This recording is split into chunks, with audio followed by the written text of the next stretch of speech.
tous, bienvenue sur la chaîne Mystique. Je suis ravie de vous retrouver aujourd'hui pour vous présenter mes dernières acquisitions des mois d'été et début d'automne.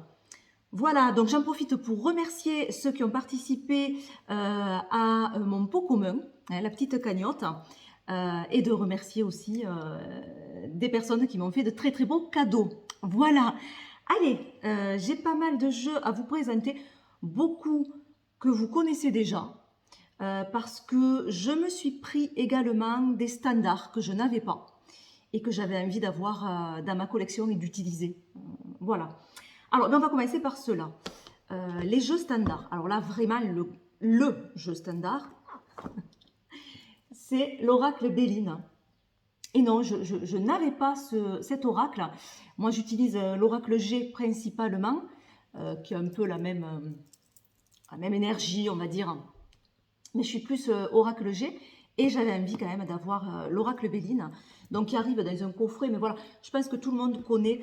J'ai pas fait de présentation sur ce jeu parce que voilà, c'est assez connu. Donc on a le petit livret et on a les fameuses cartes du Béline avec les coins pointus et les illustrations où on aime ou on n'aime pas, hein, qui sont particulières, mais qui sont très intéressantes, je trouve. Et moi, par contre, je n'aime pas les reprises qui adoucissent le jeu. Vous savez, il y a eu des personnes qui ont repris le Béline en changeant les illustrations pour les rendre plus jolies. Et du coup, ça, par contre, je ne suis pas fan. Voilà, donc l'oracle Béline, gros standard, hein, je pense que beaucoup d'entre vous possèdent ce jeu, vous me direz, et vous me direz comment vous le trouvez. L'oracle du sixième sens, qui est assez connu aussi, je pense, qui est pas mal, cet oracle, d'Esteban Frédéric. Alors, voilà le dos. Je vous présente vite fait, hein, je fais pas de... Voilà, donc c'est un jeu qui est assez connu, qui est vraiment très facile à utiliser. On a le mot-clé qui est très très parlant, l'illustration pareil, donc voilà, et puis les cartes sont assez sympas. Voilà. Donc celui-là, je m'insère pas mal déjà. Ça, c'était pour mes jeux standards. On va continuer sur... on va changer. Tarot, j'en ai qu'un. Je l'ai présenté. C'est un superbe tarot. C'est le Perse Ténèbres. Voilà. Très, très beau tarot. J'ai pas de mots. Sur l'objet en lui-même. Il est sublime. On a l'impression d'avoir une œuvre d'art, quoi. C'est d'une qualité, c'est impressionnant.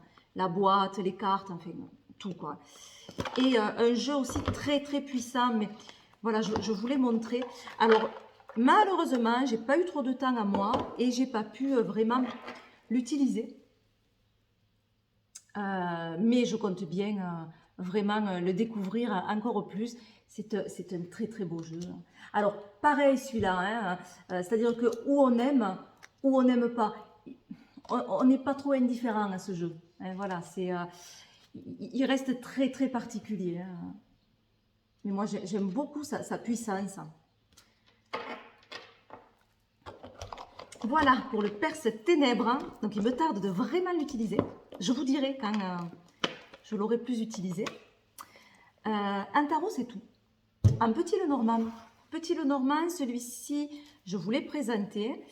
C'est le petit Lenormand du Japon. Voilà, il est vraiment sympa ce jeu, j'aime beaucoup. Voilà, même si comme je vous disais, un grand tableau par exemple, c'est un peu compliqué parce que parfois on n'a pas l'élément qui est central, comme là le trèfle. Alors on voit bien qu'il y a un trèfle, mais c'est vrai que c'est pas marquant quand on fait vraiment un grand tableau et qu'on a besoin d'aller vite. Mais après, il est vraiment sympa, hein, comme un oracle. Donc, il y a quelques cartes additionnelles. Il y a le non, il y a le oui, il y a les saisons. Le Normand du Japon, voilà le nom. Donc, c'est un jeu auto-édité qui est réalisé par une mère et sa fille. Hein, et ça, c'est super, je trouve. Voilà, donc super, petit le Normand.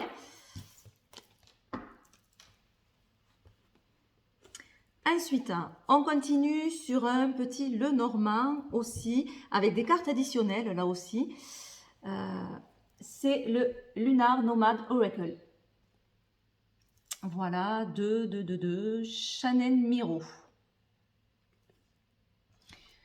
Alors, hop, s'ouvre comme ça. Il y en a certains que je vous présenterai. Bon, celui-là est assez connu aussi. Alors, je vous montre le petit livret. On a des illustrations qui sont super. On part dans une ambiance très très vintage, j'adore. Et très mystérieuse aussi. Là, j'ai pas fait de présentation. Après, s'il y a des jeux où vous êtes intéressé par une présentation, mais n'hésitez pas à me le demander. Et ça sera avec grand plaisir. Donc voilà, l'homme, le renard. Je vous montre que quelques cartes. Les nuages. Les oiseaux. Alors, ce sont de très grandes cartes. Pour un petit Lenormand, on a vraiment de très, très, très grandes cartes. Là, c'est sûr qu'on ne fait pas un grand tableau. Hein, c'est pas possible. Voilà, mais il est sympa. J'adore cette énergie. J'adore le regarder. Et puis, pour tirer une carte ou faire un tirage en 3 cartes, c'est chouette. Voilà. Allez, hop, je le rangerai après. Donc, voilà pour les petits Lenormand. Alors, on revient sur les oracles. Les oracles. Ah, alors, Venice Witch Oracle. De Lily Nguyen. Voilà. J'adore l'énergie de ce jeu qui est très peps. Qui est super fun en fait, qui est très moderne. Petite poche en velours. Et qui est aussi très facile à utiliser avec des cartes vraiment qu'on peut prendre en main de suite. Alors, le dos. Voilà. Et alors, la tranche du jeu. Voilà, très très flashy. Hein.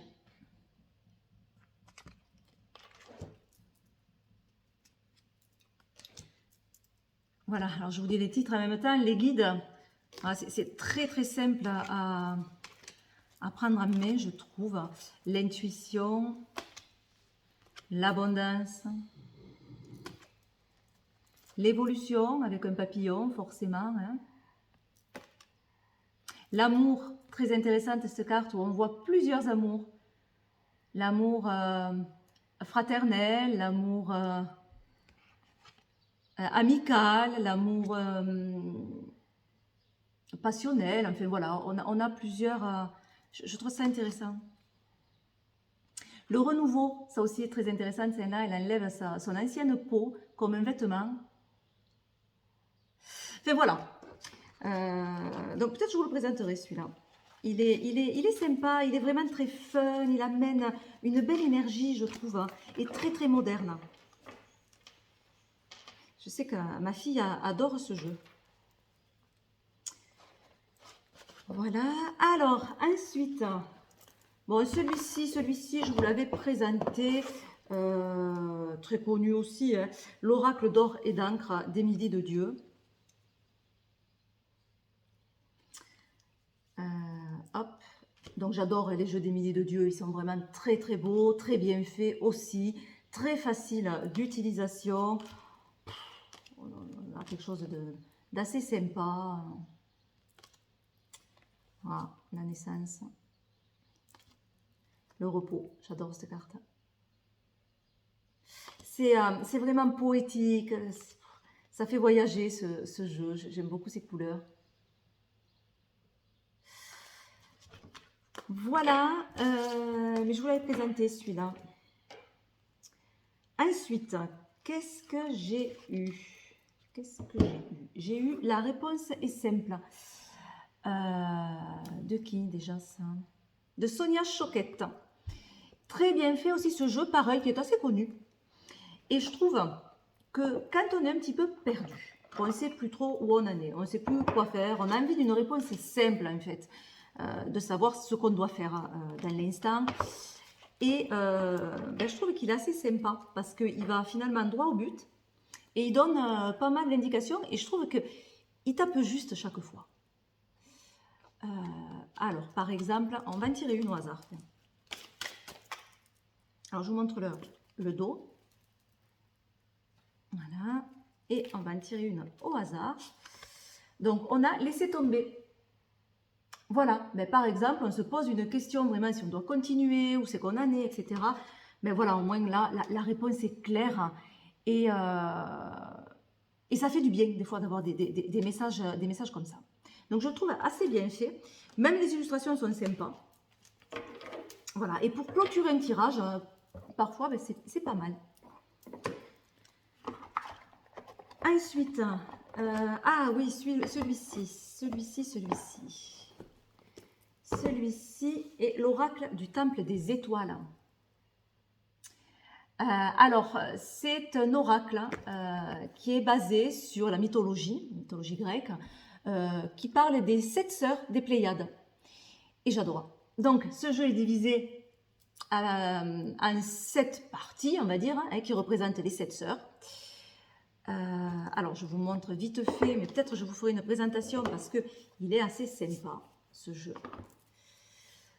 Voilà, voilà le dos, très très beau. Et on a, voilà, les premières cartes, donc qui est la première sœur qui est Maya.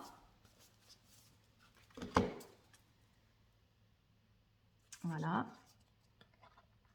On a de très très belles couleurs, je trouve.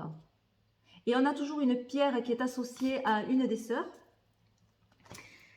Alcyone qui suit. On a Electra, donc autre sœur. Je vous montre juste les premières. On a Séléno.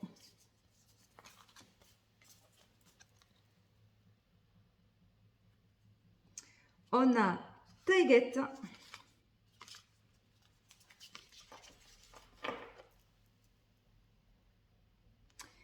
On a Astérope.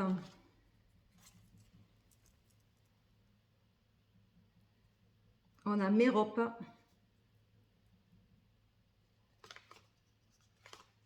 Et je crois que c'était la dernière. Oui, et après on a les parents des 7 sœurs. Donc là, il y a juste 2 cartes. Il y a Atlas, le père. Et on a Pléioné, la mère. Voilà, alors, ce jeu, en fait, il m'a donné envie de découvrir un peu ces 7 sœurs et cette mythologie, mais de la découvrir différemment, en fait, parce que j'ai craqué sur, je ne l'ai pas commencé, hein, sur une saga, on va dire, puisqu'il y a 7 livres, évidemment, hein, il y a 7 romans, de Lucinda Riley, Les 7 sœurs. Voilà, c'est donc le tome 1, je crois qu'on est avec Maya. Je ne vais pas dire de bêtises, mais oui, voilà, c'est Maya. C'est consacré à la sœur Maya. L'histoire a l'air sympa. Je vous dirai, parce que je ne l'ai pas commencé, mais apparemment, l'auteur mêle la mythologie avec la modernité de notre époque. Et on a un peu comme ça ces 2 univers qui s'entrechoquent, qui s'entrecroisent. Et ça a l'air pas mal, quoi. Voilà. Et donc, évidemment, il y a 7 tomes pour les 7 sœurs. Donc, à voir. Je me suis pris pour l'instant que le premier tome et je vais voir si ça me plaît ou pas. Mais voilà, c'est assez sympa. Mais je n'ai pas commencé encore. Je n'ai pas commencé parce que pour l'instant, voilà, il est là. Je lis la fin de la trilogie Aurora Squad que j'aime beaucoup, l'escadron 312. Donc ça, c'est le 3e tome. Donc je suis sur ça. Et d'ailleurs, en parlant de livres, j'ai celui-ci que l'on m'a offert. D'ailleurs, je remercie la personne qui me l'a offert et qu'il me tarde de commencer. Et chaque fois, je me disais, je le lirai quand je serai tranquille parce que j'ai envie vraiment d'apprécier le livre. Et en fait, j'ai pas pris un moment pour m'y pencher dessus, mais il me tarde de le lire. Donc, c'est Sorcière, la puissance invaincue des femmes, de Mona Chollet. Voilà, très connu aussi, hein, ce livre. Voilà, qu'est-ce qu'on a? Qu'est-ce que j'oublie de vous montrer? On a ce jeu, connu aussi, hein, ce jeu, où c'est des associations de mots et d'illustrations. Et c'est assez sympa parce qu'on peut faire plein de choses avec ce jeu. C'est pas forcément un oracle. Hein. C'est un jeu qui peut être utilisé vraiment en coaching. Et ça, c'est chouette. Donc, il y a des cartes de mots. Par exemple, là, hop, on en tire une au hasard. On va avoir stop. On va avoir s'accrocher. Apparence, etc. Hein. Il y a énormément de mots. Et après, on va piocher une carte. Donc là, on a des illustrations et on va hop, associer en fait l'illustration et le mot et on va voir comment ça nous parle. Voilà, alors je vous montre quelques illustrations qui en plus sont assez sympas, je trouve. Donc j'aime beaucoup en fait ces illustrations.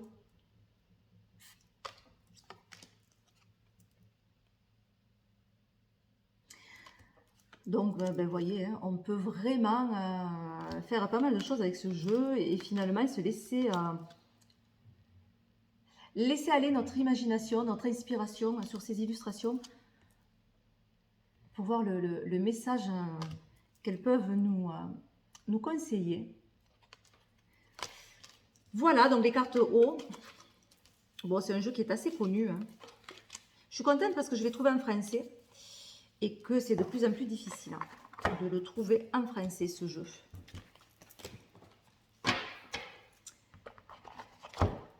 Voilà. Ensuite, un autre oracle qui pour l'instant, c'est sûr que je ne vous le présenterai pas. Pourquoi? Parce qu'il faut que je le potasse un petit peu. Il faut que je le regarde, il faut que je le comprenne, que je m'en inspire. Voilà, il faut que j'arrive à l'utiliser. J'adore Mira. J'adore les illustrations. Donc, illustration de Mira et Samuel Jan Gutenberg. Infinitude, éclairer le chemin vers la connaissance de soi.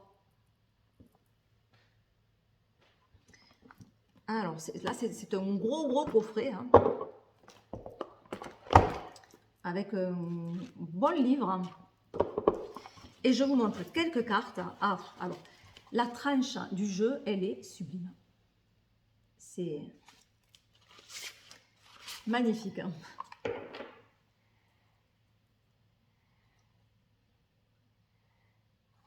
Voilà le dos. Et je vous montre quelques illustrations. Alors, on retrouve vraiment l'esprit, les illustrations de Mira, quoi. C'est balancement nuptial, la transmission initiale. Voilà, donc ça, c'est un jeu plus en développement personnel. Hein. Mais qui peut être très sympa à utiliser. Voilà, donc je pense que je vous le présenterai, mais d'abord, il faudrait que je l'utilise. Il faut bien comprendre le mécanisme du jeu.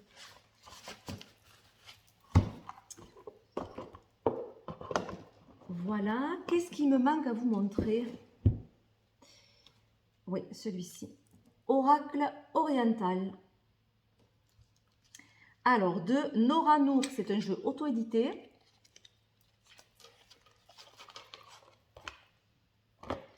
Voilà, petit livret. Alors, sur les premières cartes, on a des personnages. Un peu comme dans l'oracle G. Hein. Voilà. Et ensuite, les illustrations.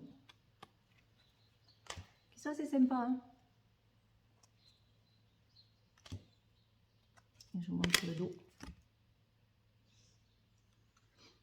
Voilà, donc ça c'est l'oracle oriental. Assez facile aussi à utiliser, je trouve.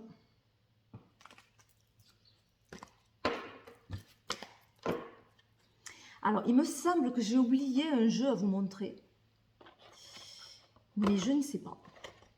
Bon, voilà. En tout cas, là, j'ai plus rien sur la table. Donc, normalement, j'ai fait le tour des jeux à vous présenter. Voilà. Vous me direz, vous, ce que vous en pensez de ces jeux, si vous les avez, si vous aimez vous en servir. J'aime bien savoir et voir un peu. Je trouve que c'est riche, hein, ce partage.